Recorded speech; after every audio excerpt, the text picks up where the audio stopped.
আসসালামু আলাইকুম গাইস, সবাই কেমন আছো গাইস? আমার কোয়েল পাখি খামার থেকে নিজের কোয়েল পাখি ডিম পারছে। এই ডিমগুলো আজকে ইনকিউবেটারে বসাবো, দাগ দিতেছি গাইস। এখানে 31টা ডিম আছে, 3 দিনের ডিম গাইস। এটা ফার্স্ট টাইম ট্রাই করবো আর কি ইনকিউবেটারে, আমার নিজের কোয়েল পাখি দিয়ে নিজের ইনকিউবেটারে ফোটাবো। ইনকিউবেটার গাইস ককশিটের ইনকিউবেটার আর কি। দেখি গাইস কোয়েল পাখি ফুটে কিনা ককশিটে।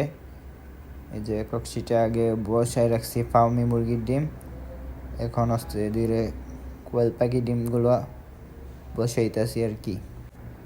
আজকে প্রথম দিন, কোয়েল পাখি 14 থেকে 15 দিনের মধ্যে ফুটে গাইজ। আজকে প্রথম দিন, তাই জন্য একটু নার্ভাস ফিল হচ্ছে যে ফার্স্ট টাইম কোয়েল পাখির ডিম বসাইতেছি।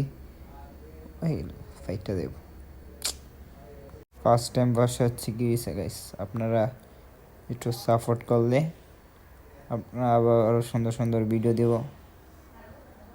আমাদের দৈনিক কী কী কাজ করি আপনারা জানতে পারবেন গাইস। এখানে কোয়েল পাখি ডিমগুলো সাজানো হলো। ভিডিওটা বেশি লং করব না গাইস, আর 6-7টা ডিম আছে বসাইতেছি। আপনাদের সবাইকে দাওয়াত, আমার খামারে এসে বেড়াই যান। আমার খামার হলো কুমিল্লা, চট্টগ্রামে। সবাই আসবেন ইনশাল্লাহ। আল্লাহ হাফেজ গাইস।